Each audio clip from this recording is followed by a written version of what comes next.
Bright light makes everyone squint. That's normal. But when light actually causes pain, tearing, or forced eye closure, that's photophobia. It's not a diagnosis, it's a symptom, often pointing to an underlying problem. In this video, we'll cover the most common causes of photophobia and the treatment options used to manage each one. The most common causes of photophobia are iris abnormalities, keratitis, and uveitis. Iris abnormalities like this are often associated with trauma to the eye. In other cases, photophobia is genetic. People with albinism lack normal pigment in the iris and retina, which normally helps absorb excess light. Without that pigment, light scatters inside the eye instead of being controlled. Light can even pass through the iris itself, making bright environments especially uncomfortable. The iris acts like a camera aperture, controlling how much light enters the eye. Trauma to the iris, like iridodialysis or permanently dilated pupil, allows too much light to enter, resulting in significant glare and photophobia. Treatments include hats, sunglasses, and if there's significant trauma to the iris, custom contact lenses can act as an artificial iris to help block light from entering the eye. Acute photophobia is also fairly common, meaning that there's a sudden onset of light sensitivity. This type of photophobia is caused by an active pathology, and the two most common conditions are keratitis and uveitis. Keratitis is inflammation or injury to the cornea, which is the clear front window of the eye. Since the cornea has one of the highest concentration of nerve endings in the body, even minor damage can cause significant pain, tearing, and light sensitivity. Some common causes include severe dry eye. Severe dry eye isn't just an inconvenience, it can damage the corneal surface. When the tear film is inadequate or unstable, the cornea becomes exposed and irritated. Small corneal surface defects can form, leaving sensitive nerve endings unprotected, which leads to burning, aching, and light sensitivity. Treatment focuses on restoring and protecting the ocular surface. This may include preservative-free artificial tears, lubricating ointments, prescription anti-inflammatory drops, punctal plugs, or serum tears, which are eye drops made from the patient's own blood plasma. Number 2, corneal abrasion. A corneal abrasion is essentially a scratch on the cornea. This can happen from fingernails, contact lenses, makeup brushes, or even rubbing the eye too hard.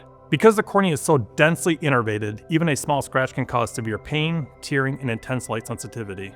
Treatment typically includes antibiotic drops or ointment to prevent infection, lubrication to promote healing, and sometimes a bandaged contact lens. Most abrasions heal quickly, but they can be extremely uncomfortable while they do. Number 3, corneal foreign body. A corneal foreign body occurs when something like metal, dust, sand, or debris becomes embedded on or in the cornea. This is common in people who work with tools, grind metal, or are exposed to debris. The foreign material irritates the cornea and continuously stimulates the corneal nerves every time the eye blinks or the light enters the eye. Treatment includes carefully removing the foreign body, followed by antibiotic eye drops to prevent infection, lubrication to support healing, and a bandaged contact lens may also be used to improve comfort. Number 4, corneal ulcer. A corneal ulcer is a more serious problem. It is an open defect on the cornea, most often caused by infection. This can occur in contact lens wearers, after trauma, or when the eye surface is already compromised. Ulcers cause significant inflammation and corneal damage, leading to severe pain, redness, blurred vision, and pronounced light sensitivity.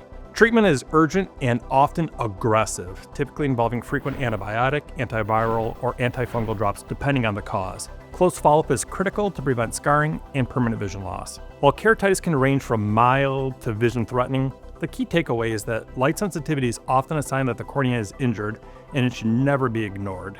Another common cause of sudden light sensitivity is uveitis, an inflammation inside the eye. There are different types of uveitis depending on which part of the eye is affected. The most common form is anterior uveitis, which involves the front of the eye. Close follow-up is critical to prevent scarring and permanent vision loss. Because uveitis can be linked to conditions elsewhere in the body, we often order a full uveitis blood workup. Causes can include inflammatory or autoimmune diseases such as rheumatoid arthritis, ankylosing spondylitis, sarcoidosis, and lupus, as well as infections like syphilis or HIV. Treatment for uveitis is number 1, steroid eye drops to control inflammation. Number 2, cycloplegic agents, which temporarily dilate the pupil. While this may sound counterintuitive, pupil movement causes the inflamed eye muscle to spasm, leading to pain and light sensitivity.